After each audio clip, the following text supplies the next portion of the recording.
You are now tuned in to IE Radio with Nappy 2000 and China. Hello, guys. We are with special guests. Bless. Introduce yourselves. Blessed, they don't know. This is Bas360 all the way from Jamaica to Los Angeles. They don't know. Reggae artist, pop artist, producer, videographer extraordinary. You don't know. Steamatic Records. You do it all. And who's your man right here? Yeah, I'm Ross Kalahari. I'm a selector and a concert promoter. Right now, me and my partner, we're working on an annual reggae concert in Gambia and Senegal. It's the Senegambia reggae concert. Wow. How'd you guys get connected with that one? I used to live in Switzerland. I lived in Switzerland for about 10 years, and I was doing reggae over there. And I came back, and my partner is from Senegal, and said, "Yo, man, we need something in Senegal." So we collaborated and just got it started. How was the energy in Senegal when it comes to like the passion and the music and the people and how they respond to it? Oh, everybody loves reggae music, man. Yeah. It's not only an African American treat; it's a global treat. It's not like my whole time in Europe, I traveled around, and as soon as I went to somebody's house, I look at your records. I see what you have, and it's either Bob Marley or Michael Jackson. So this means it's a global message. Oh yeah, it's getting across. But now we have to further it. No, it's not big enough yet. No, we don't have a big enough. Yeah, man. Jam, so. Get it jamming, get everybody involved, and get the whole community involved. Because reggae music is a broad genre. And a lot of people they try to squeeze it into a little small thing. So as soon as we can let the people know that it's much bigger than just even Bob Marley or the Dennis Brown or the Jimmy Cliff that everybody might just know because they're the foundation.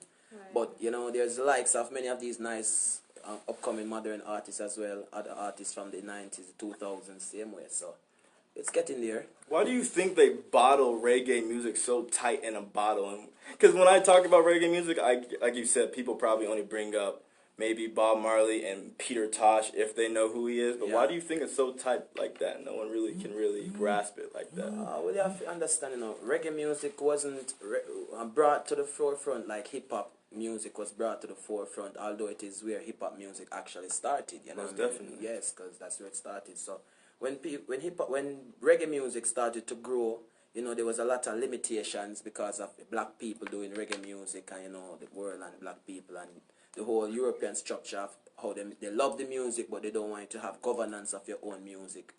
Hip-hop is kind of different. You can kind of be more independent. We have just started learning to be more independent with reggae music.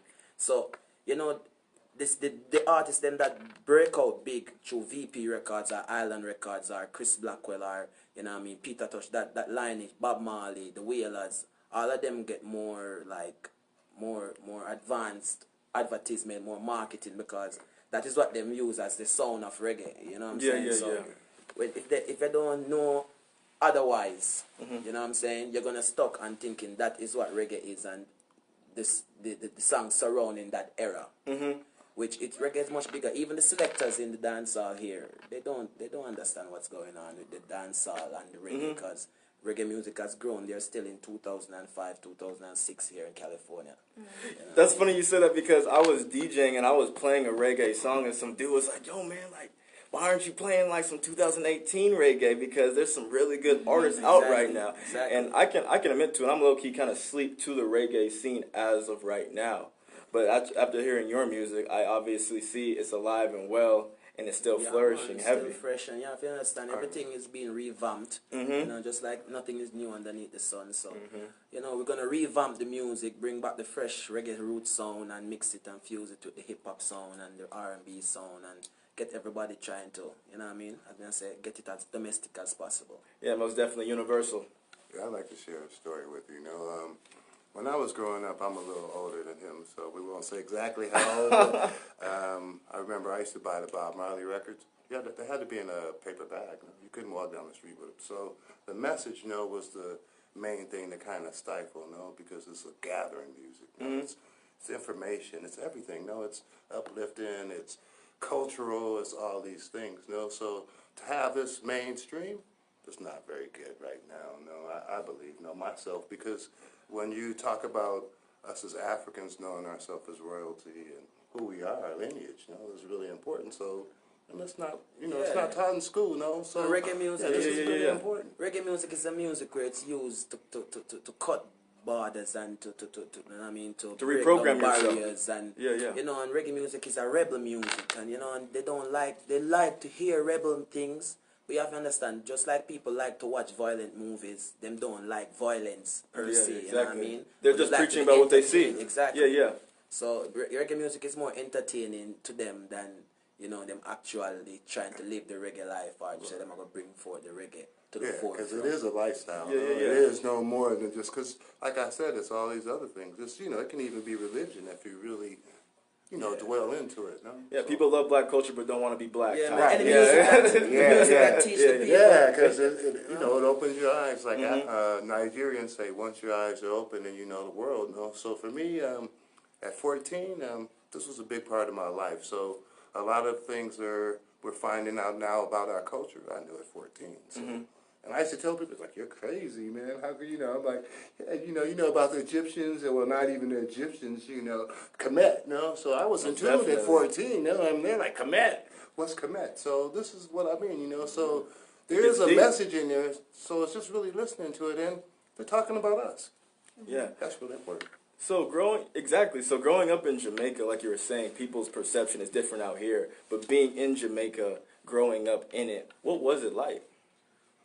In terms of, I grew up singing not reggae music at first. I started in the church, as most reggae artists started in the church, most singers, because I sing, I rap, I DJ, so, I started out in the church, and then from the church, going to the different parties, and then realizing that I have a voice, a tone that goes with the reggae music, and I like to hear the reggae music. And, in Jamaica, as when you're growing up to say you want to be an artist, people promote you, people like encourage you, You're going to have the ones that say, hey, go sit down and go hold asleep, or, go pick up your book or something, But then at the end of the day, you have a lot of people that be like, yeah, man, touch the stage, man, go on the stage. So for me, growing up, I was a singer, and then doing music, I started doing a lot of pop music even before doing roots reggae. Okay. Because roots reggae is a type of music you gotta learn how to sing roots reggae, because it's not the same. Did your parents show you that, or you found that personally yourself? I got into singing because of my aunt. My aunt is a very good R&B singer. Okay. So after hearing her sing at my graduation at school, I decided that I liked to do singing, but I was also a very academic child, but my family was poor, so I was on a scholarship. I had to keep the scholarship, so I keep a lot of the singing behind the covers, I win a competition one time, a gospel competition, and that kind of get me some exposure, and then from that everybody's like, you don't need to be in Jamaica because the type of music that you're doing is not even reggae, Because I was doing a lot of pop music. So I had to learn how to do the dancehall, and then I met Al Pancho, and then I started to learn how to sing on the third and not just the beat, because reggae music and roots music is sing on the third. You don't start exactly as the beat starts like this, It's a different timing, most definitely. So I got a lot of encouragement. My mother was very good as well, She never discouraged me in anything I did. I was a journalist for a couple of years in IRFM radio station, so I got to learn the in and outs of the radio station and the whole entertainment industry. I started producing, and then I started singing, on other people's production. Till now, I have my own production, Steamatic Records. Yeah, because I was looking through your bio. You said you started at York Castle High School. Yeah. Talk about York Castle High School, because it seems like that's where like the whole thing kind of really started, like the dream of really going out. York Castle is a school where it's an academic based school. So the little curricular activities that you got to do, people took them very seriously. I was into 4-H, a lot of environmentalist type of stuff, and then I was doing a lot of music. But then even in York Castle, I was singing a lot, but then I got so serious because of the whole school thing, and my mom telling me that I gotta make sure I get this shit done, you know what I'm saying? So at the end of the day, I had to I was singing, but I wasn't trying to be a musician, You were just dating I could it. sing. I went to the choir and tried out for the choir one time, and then they chose.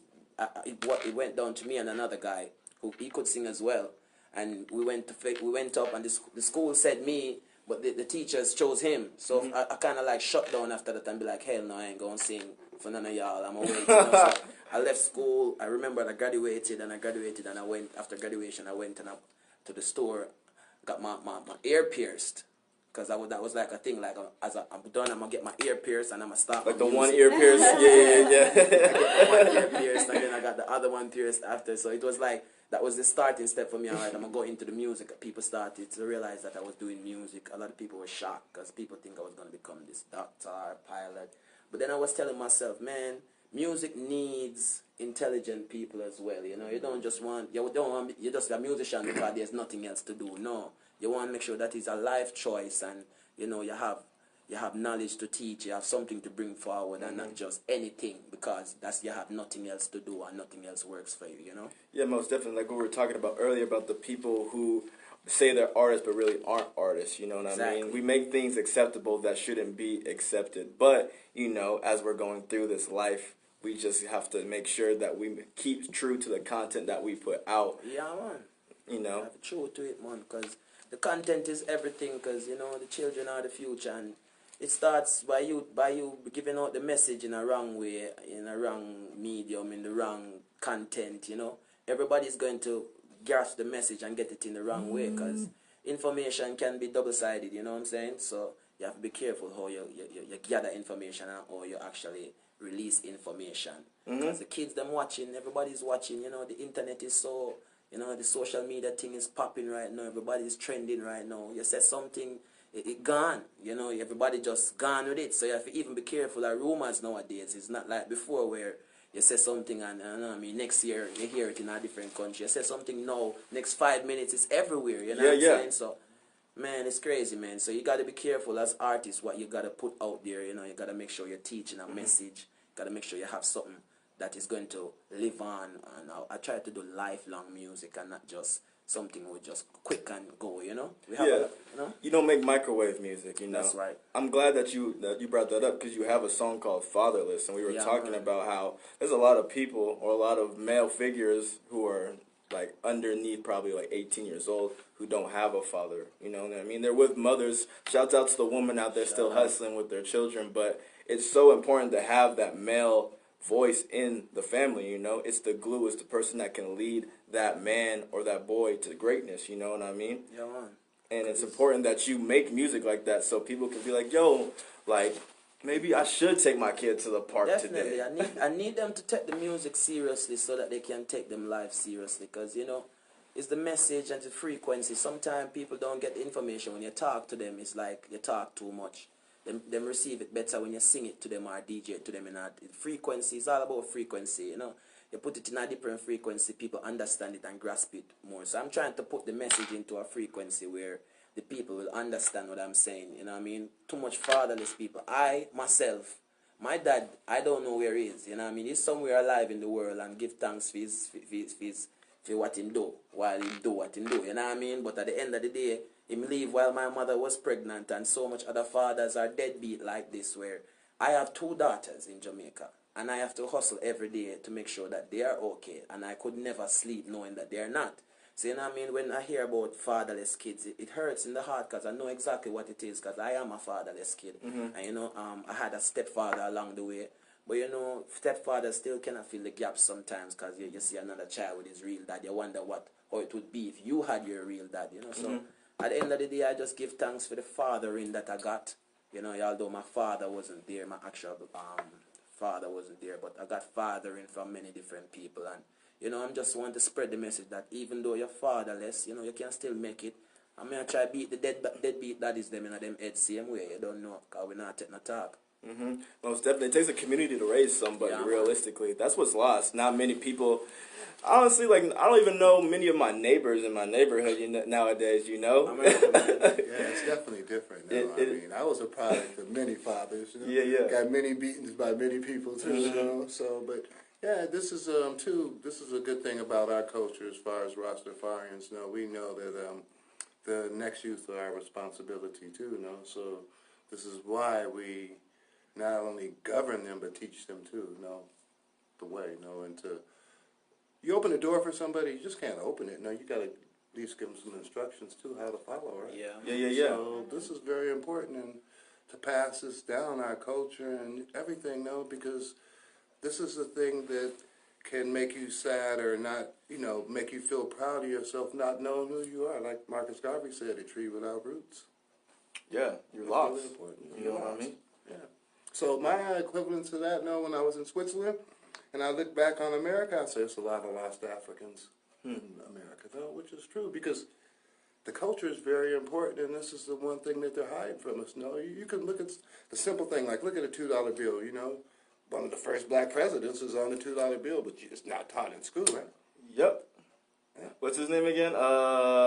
Jackson. Wait. His name is oh my goodness. Yeah, man, I can't. You know, right now I'm a little 1582. He was the president, though. I know that. Exactly. No. So this is really important. So this is what I mean by not really reading and knowing your culture and asking questions, wanting to know more about yourself, knowing more about your history. This is why, as him as an artist, me as a DJ, him as a DJ, we play this type of music. No, we don't really like feed into too many other types. No, I like hip hop, some of it, but when you start talking about drugs and all these other things and hallucinogenics, you lose me, no? So, and this is lost, and we're losing people like this, no? I mean, the opioid thing that's a part of it too, knowing these pills. So, Rastas, we're natural people.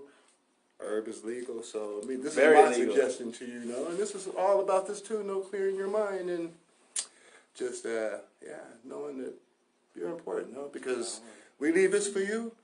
What's left? No, you can either build it up or it can all crumble. No? And I think it's important that you say, as a DJ, you don't play certain music. I've been looking at that lately. I think I'm guilty. I do play, negative music at times that is trending in the world. And I do think it's important to break new music, to break new frequencies to the world so people understand that, you don't really need to stick to the status quo in what's going on. You can play what you want. Your music can be positive and still have the same reaction to the drug, quote-unquote, opioid music that people put out. Of course, and you have to understand music. A lot of people don't understand music. As I said, it's frequency, brother. Yeah. Even I'm a producer, I'm an engineer. Before the music gets to the people, we run it through a certain frequency. And you have to understand, a lot of these producers are driving the people crazy. Yeah. They're putting it in the frequency that drives you crazy. The A-tempo. You got me? Yeah. If you're not putting it through the 431, brother, it's like you have to put it to a frequency that calms the people and attracts a certain aura, a certain color aura when you're listening to music. 432. You got me? So at the end of the day, these people are just putting out crazy music because it's trending music. It gets you super hyped up and want you to, go do something crazy. But at the end of the day, it's not lifelong music, brother, because at the end of the day, it's not being stuck in the brain. Right. When you hear a song from the Manhattans, people may not even know who the Manhattans are. But you know what the shine is. You know that song. Yeah, I can wherever say you hear it, whether you like slow music or not, you're going to rock to that music because it's lifelong music. So it's not because it's R&B, but you have a lot of reggae music that's lifelong as well. A lot of EDM, pop, whatever genre it is, you have lifelong music, and then you have the microwave music, as I said. So we are trying to do lifelong music. So when you graduated high school, you joined a group. Several groups, you said. Yeah, man. What did you know those people from high school, or did you meet them once you graduated high school? I haven't done music with anybody that, as I said, my school was more of an academic type of school where you just make sure, people didn't even know I was branched to music because I said I was on a government scholarship right through high school, so you had to maintain a certain average, and you know what I'm saying. So at the end of the day, when I went to music, I started doing music because I was around a lot of Rastafarians, and then being around a lot of Rastafarians, and then starting to work for Irie FM, which I'm seeing all these major artists coming in every day. I'm like, man, I'm talking to them. I'm like, hey, man, I got a beat. And they're like, really? And I'm like, they're going to record on my beat. I started like that, you know what I mean? So I was nobody, and then, you know what I mean? So when I started doing music, people just came from the left, people came from the right, people that I don't know, you know what I mean? Most of these people that I do music with, I've never played cricket with them in the streets, you know what I mean? We just come together through the energy and the magnetism of Jah himself, you know? When Jah want good people around you, him send good people to you because you're not really seeking and searching for negative, you're seeking for positive. So you know, a lot of people come and go. You know, you have to filter through the people that, you know what I mean, come in your circle and try to keep a circle as small as possible. But music for me, it's just friends, man. A lot of friends, you know. Yeah. Just, you go to a studio, meet a guy, even you don't know him from before, and you just meet him through music, and hey, let's do some music, and then become one thing to the other thing. Just like the guys I produce now in LA. I didn't know them before I came to LA, and I mean, I came to LA to do an album with another guy, potentially to get it for Warner Brothers. You know what I'm saying? It didn't work out. I ended up starting recording another artist, right, and it led to me producing that artist to win business now. You know what I'm saying? So music is spontaneous. Color R the same way. You know what I mean? Color R the same way, and since I make Color R, we just been doing all these shows, going all over Los Angeles, all over California, and trying to break the barriers, you know. So music is a spontaneous thing, man. Tomorrow you might see somebody else that you're gonna make your life so much easier, you know what I'm saying? Man, that's a trip. It's a trip. It's crazy how God puts you in certain positions. Yeah, man. Once you think you may not be going somewhere, he's gonna be like, nah, man, wait. Something's coming right around the corner. Yeah, you have to know how to filter out the bad seed, just like anything, you know what I mean? Just like you're growing in anything growth process, you have to filter out the bad seeds, the bad weeds, you know what I mean? So it went from one stage, me being here, to me being there, to me being here, until I'm like, yo, listen, I need to have my own thing. So that's how I get my own thing, because I'm like, I'm done with you telling me that my shit is being shelved. I'm done with you telling me that this is not coming out. And, you know what I mean? I got to be careful. So at the end of the day, I went and I got my own production going, my own label going, and that's where it's been ever since, bro. And you have an artist underneath this label now, right? Yeah, I got 4 artists underneath this label. Shout them all out real quick. You know, shout out to Wisdom, you know what I'm saying, in San Francisco right now, and I mean, he's doing his master's degree at the university there, you know. Shout out to K-Nice. Shout out to my dancehall artist in Africa. Her song just came out yesterday. Her name is Victoria McCool. Go get it. It's called Happiness. On iTunes right now, Spotify, you don't know. And then we have Shereflection. Yeah, man. I like that name, Shereflection. Yeah, man. Shereflection is in Jamaica, you know. She's another hot Jamaican artist, you know. So I like working with the female artists then, because I have more luck with them, because I don't know if it's a charisma between me and them, or it's a charisma between them and the music. But them put more effort into their music. Yeah. You know what I mean? If I have artists that I've recorded and I'm telling them, yo, video time, you know, because music is not just going in the studio, record music, put it up and that's it. No, it's a whole production. It's a process. You know what I mean? So, you know, a lot of the times I be telling these guys, yo, come on, man, let's do music. Yeah. We record the music, then them caught up. And then the women, you tell them, yo, let's get this done. Them like, oh my God, I'm so excited. Them ready to go. They want to get them thing out there. So I try to work with more women than men, because I've had my fair share, you know, I've experienced with these men, and trust me, savage. Women, man, real talk. Women are on top right now. Shit. Because at the end of the day, they know what they want, man. You know what I mean? They women, you have to know, women have women intuition for a reason. They have when me personally, my personal thoughts was that when Jah was leaving, when Jah presence that was on earth, because Jah is not as present as he was before on earth. You know? When Jah presence was leaving earth back in the ancient days, him leave woman with a small gift and say, we're going to leave Onofe kind of have a small little power. You know, we're going to leave a small piece of the power with you guys. You know? Because you guys bring forth the children anyway. So, women smart, you know, man. They say woman is God. You know what I mean? Woman. Shouts out to all the women, bro. Well, we wouldn't be here if it wasn't for our right? Yeah, man. Them smart, man. Yeah. Don't get caught slipping, man. Don't get caught slipping, because you get on Facebook too, man. These girls ain't playing either. Trust me. They are not. So you have songs to preview tonight as well. Yeah, man. We got a few songs to preview. You don't know. Songs from the album. I have a new album. It's called Aki Vengo. Right now it's in Spotify, iTunes, Amazon, over 600 other stores worldwide, you know what I'm saying? I'm going to play a few songs from that. We got my new album is coming up. I do hip-hop as well, guys. So as well as reggae and dancehall, we have to fuse the music. So I'm going to do some hip-hop music right now. I have a new hip-hop album coming out, collaborative album. Me, K-Nice, Wisdom, Shanice Renee, you know, K-Slim and a few others, you know. So we have this hip-hop album coming out in December, so we're going to play a few I don't know if we got time to play a few tracks from that, but you know we got that coming out, so stay tuned for that as well. I'm excited to hear the Fatherless one. Yeah, man. A lot of people like Fatherless is trending right now. Every time I sing that song at shows, a lot of people, you know, I'm in groove to it. And I'm shout out to Lady B. She always give me a lot of love. You don't know. We're about to listen to Fatherless right now.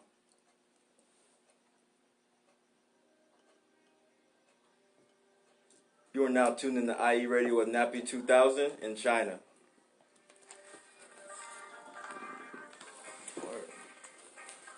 I just got really nervous, and then your dad was like, "Get in the conversation." He's like, "Even if you have to bulldoze your way in." That sound a little bit better. And watch the S word. You drop shit a few times. Careful with that. Experience. I didn't even realize. Yeah, we were just flowing. Yeah. See him drop it a few times. What's the what songs do we have? We have Fatherless and We got Fatherless, we got Reggae Aroma, and Baby Where You Come From. which one you want next? You can play Baby Where You Come From. Baby, Where You Come From? You have a really nice sound. Baby Where You Come From? Mm-hmm. Okay. You want me to go right into it, or you want me to go back to you guys and then play it?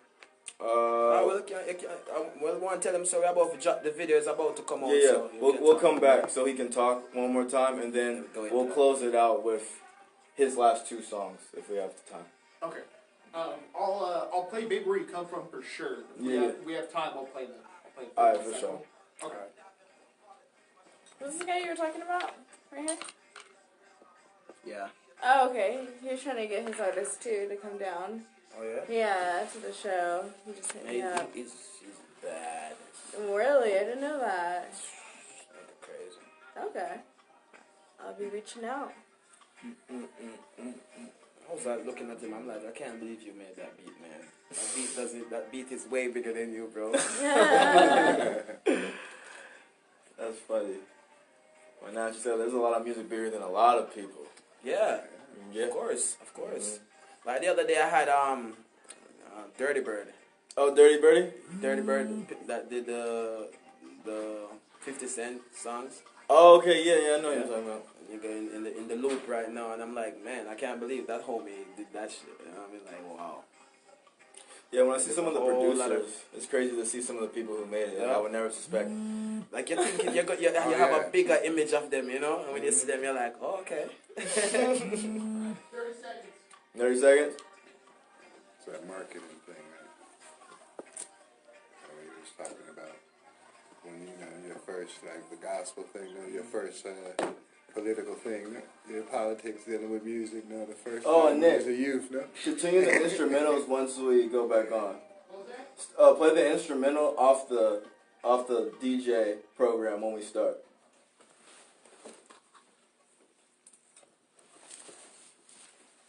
You are now back with IE Radio. So once again, what's the next song we're about to listen to right now? Well, the next song is called Baby Where You Come From. It's from the Aki Vengo album, the Here I Come album that I just released. This song was it's the first single that I dropped from the album, so it's getting a lot of good rotation right now, It's more like it's one of those songs where I gotta ask this girl what's going on, It's like when you meet a girl for the first time, you're like, wow, where did you come from, So it's something like that. I'm break it down and let them know, Most definitely. And it's under your label, correct? Yeah, man. Steamatic Records, and it was co-produced by a producer in Chile, VMF Records. Okay. Yeah, because the whole album is co-produced by that guy. He made the beats. Shouts out to him. We're about to play, baby.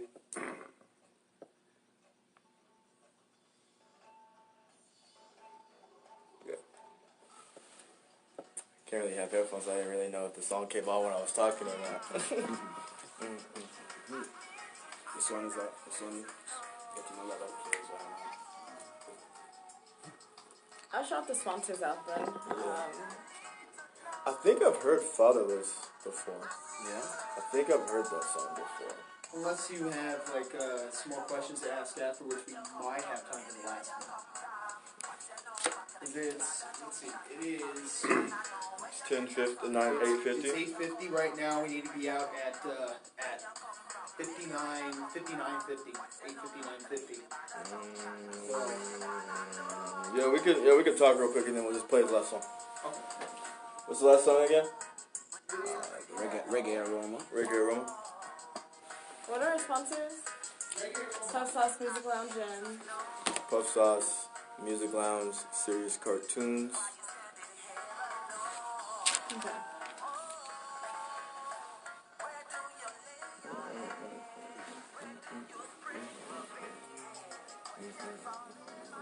Am I saying it after the last song? The last 2 minutes. I'm also gonna give our Gmail Okay. too for the booking. Okay.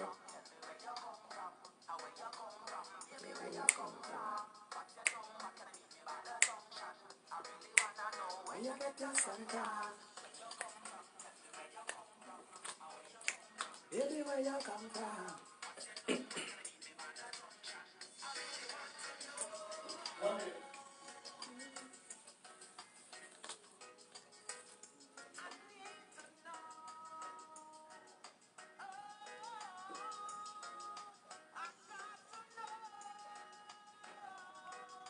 Do they still do the Bob Marley days out in Long Beach? Do you remember those? Mm-hmm. It's not like considered Bob Marley Day anymore, though, right? They had No. a Bob Marley Day. Yeah, they used to. No, it was really good. It was really good. My parents used to go every year.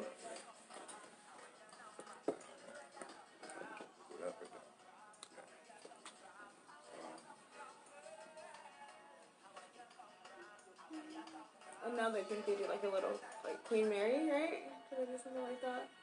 Yeah, but it's not like it's nothing like it. used to Yeah, it's like Yeah. way smaller. You are now tuned back in with IE Radio. I'm Nappy 2000. This is China. One thing I really like about your music is that you're a really positive role model for the people when you're talking in your songs. Like we were saying, we're not just putting out any type of music. It just goes back to the religion of what you guys believe in and what you're trying to produce to the children. That's right. And I truly do appreciate music like that all the time because it caters to all types of people.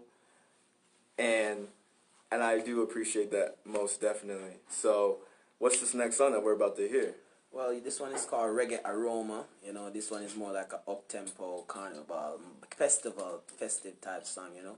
Because, you know, I had to make a few songs for when I'm ready to go touring in South America. You know, some jump-up songs. So this one is called Reggae Aroma. Reggae Aroma. Yeah. What is the Reggae Aroma? Is that what You know, aroma having to do with the scent, the sweet scent, you know, and so I'm saying this, here comes the sweet scent of reggae coming down the road. So it's basically a song I crafted around, you know, the whole setup of dancehall, from the chop to the sound setup to the people dancing, the drinking, everything. So, you know what I mean? It's Don't Reggae let Aroma. the festivities of Yeah, everything? man. Reggae Aroma.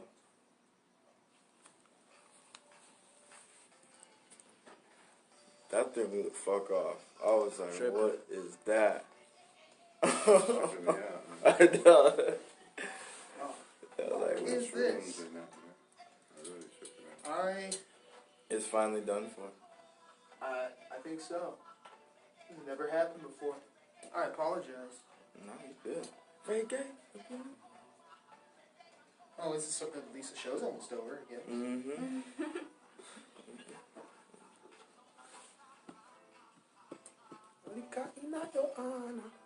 There we go. Okay, cut.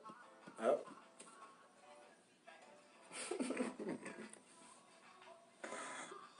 Poltergeist.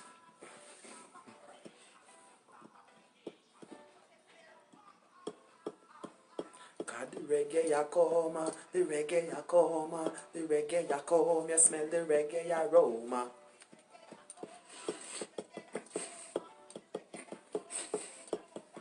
The reggae, man.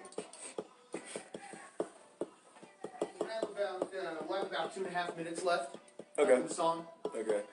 Yeah, you can just give out your guys' social medias, your record label, the artists you have, any shows you guys have. Shout out anything you want. Alright, no problem. And then, yeah, we'll wrap it up. How many minutes do we have after? 2. Do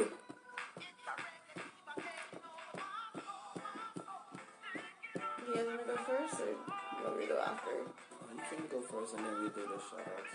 Okay. Take care of business. We'll shout out our event next week then. Yes. Also, guys, we're throwing an event November 17th. It's going to be a hip-hop canned food drive. It's going to be out in San Bernardino, but we'd love if you guys would make an appearance and stop by. We're going to have some vendors, great performances. Yeah. I'll send you the flyer. Okay. Yeah, because like I said, we like to try to break into the market out here too. Yeah, I like to live everywhere. You might see me anywhere. Phoenix, you know. Yeah. I'm everywhere now. Yeah, I think that's the way it should be, right? Because then you get to spread your life. Always.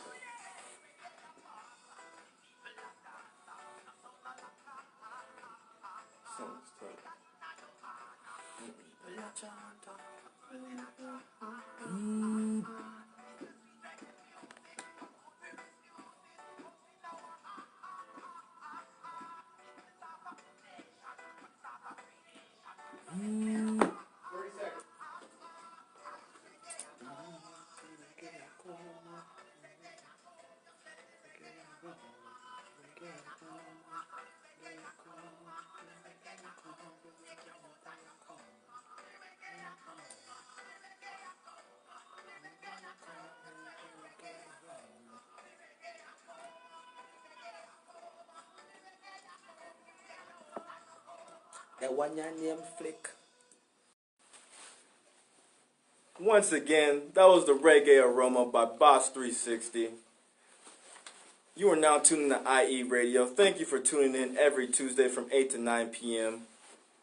Once again, shouts out to our sponsors. Puff Sauce, the Music Lounge, and Serious Cartoons and Records. And then also, you guys, if you guys are interested in having a song played on the radio or also looking to get an interview, please email us at ieradio909@gmail.com. And don't forget, we are having a show November 17th at Serious Cartoons and Record Shop, the only record store in San Bernardino. Actually, in the Inland Empire, there's only 2. So please come through. It is a canned food drive. We are giving out these cans to the people during Thanksgiving for all the homeless and the people who cannot afford it. So please come to this community event that we are throwing November 17th at Serious Cartoons and Records. There's also going to be a lot of cool vendors and really good performances. A lot of the guests that have previously been on the show. So stay tuned for that. And once again, thank you for coming on, man. Yeah, man, you don't know. Yeah, it's a pleasure. You don't know, I gotta let the people know that, November 30th, we're gonna be at the Peppermint Club in West Hollywood, come see Bas360, Mo Spawn, and, we're gonna be back by Kalahari, so come out November 30th, we have tickets for sale online, Eventbrite, check it out on Facebook. You can find me on Facebook, Bas360 Music, find me on Instagram, Bas360A, Twitter, Bas360 Music, go to my website, Bas360music.com. Shout out to all the people out there, shout out to Carolee, DJ Charlie, Rome, big up your damn self, Lady B. Yeah, man, Jamaica, the whole world, California, Al Pancho, the whole world, man, big up your damn self. IE, thank you for staying locked, you know what I'm saying? Thanks for the opportunity, KCAA, right here, right now, and thanks for the show. Thank you. You are now tuning to IE Radio with Nappy 2000. And this is China. Stay tuned every Tuesday. Peace. Attention business professionals. Good. That was nerve-wracking. I was like,